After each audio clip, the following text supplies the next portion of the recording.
Olá, sejam todos bem-vindos a mais uma videoaula de Biologia. E hoje eu, professora Juliane Santos, vou falar com vocês, alunos do 8º ano, sobre digestão e sistema digestório. Bom, primeiramente vamos entender o que é o processo da digestão.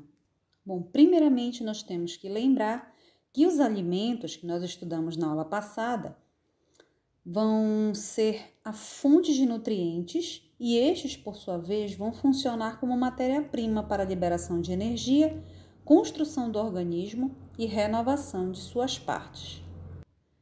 Os alimentos são formados por partículas muito grandes, principalmente os carboidratos, os lipídios e proteínas. Sendo assim, eles não conseguem ultrapassar a membrana do intestino para serem absorvidos pelo organismo. Eles precisam ser fragmentados em subunidades num processo denominado de digestão. E esse processo é dividido em dois tipos, mecânico e químico. Vamos falar um pouquinho sobre a digestão mecânica. Bom, ela depende dos ossos e dos músculos, principalmente da região anterior do tubo digestório. E a digestão mecânica, ela vai ser realizada com o auxílio da mastigação, da deglutição e do processo de peristaltismo, que nada mais é do que os movimentos peristálticos. Nós vamos falar um pouquinho sobre cada um deles. Primeiramente, vamos falar sobre a mastigação. Bom, é a redução dos alimentos em partículas pequenas pela atividade dos dentes implantados na mandíbula e na maxila, que se movem graças aos músculos voluntários. Então, na mastigação, com o auxílio dos dentes e da língua, nós vamos triturar esses alimentos em partículas menores. E o contato dos alimentos com essa saliva vai facilitar sua passagem pelo tubo digestivo. E como é que ocorre o processo da deglutição? Bom, deglutição nada mais é do que o ato de você engolir o alimento. Também é responsabilidade dos músculos voluntários, dependentes de nossa vontade, os quais movem língua e faringe.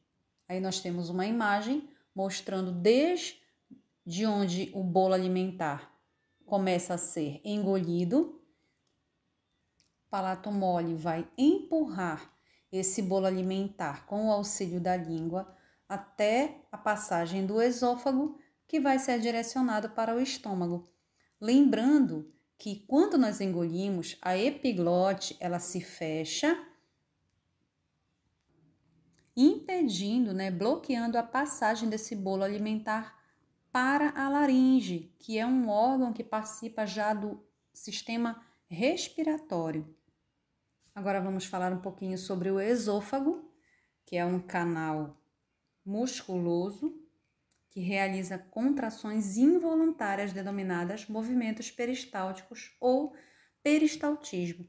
Ele vai conduzir o bolo alimentar até o estômago, onde vai começar o início do processo químico, ou seja, a digestão química, que é a da qual nós vamos falar agora. Bom, a digestão química, ela vai começar na boca, logo em seguida ela ocorre no estômago e também no intestino delgado. Isso tudo é possível pela presença de enzimas que vão ajudar a quebrar em partículas ainda menores o bolo alimentar que chegou até o estômago. E essas enzimas, elas estão presentes na saliva, através da amilase salivar, estão presentes no estômago, no suco gástrico, e estão presentes no intestino, que é o suco entérico. Agora nós vamos falar sobre o estômago. Bom, o estômago é um órgão musculoso, Nós já vimos que é formado por tecido liso, e nele os movimentos peristálticos vão misturar o bolo alimentar ao suco gástrico, produzido pelas glândulas da mucosa gástrica.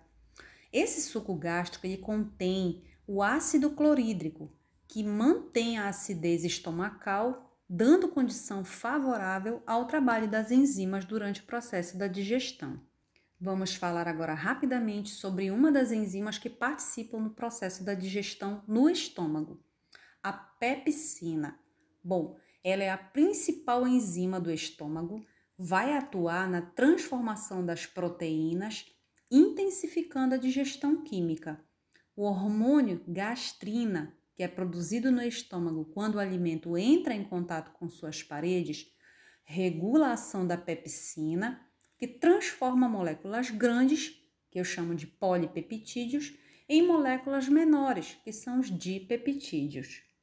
Bom, nesse próximo slide nós vamos ver que a digestão das proteínas, ela começa a se iniciar no estômago e continua lá no intestino delgado. O suco alimentar, resultado da digestão química, é chamado de quimo. A passagem do quimo para o intestino é controlada através da válvula denominada de piloro. Agora nós vamos falar um pouco sobre o intestino delgado, que é a primeira porção do intestino. Bom, ocorre a maior parte da digestão e assimilação dos nutrientes no intestino delgado. Distinguem-se nele duas regiões, o duodeno e o jejum íleo. No duodeno são lançadas as secreções do fígado e do pâncreas, que junto com o suco entérico ou intestinal, atuam sobre o quimo, que foi o bolo alimentar, que tem a aparência de uma massa branca, após passar pela digestão gástrica, que é formado no estômago. E agora no próximo slide nós vamos falar um pouquinho mais sobre essas enzimas que atuam no processo digestório. A bile é a secreção do fígado. Ela é armazenada na vesícula biliar, que é lançada no duodeno através do ducto biliar comum. A bile não contém enzimas digestivas, e sim sais biliares, que contêm água e bicarbonato de sódio principalmente. Ela vai separar as gorduras em partículas microscópicas, facilitando a ação de enzimas pancreáticas sobre os lipídios.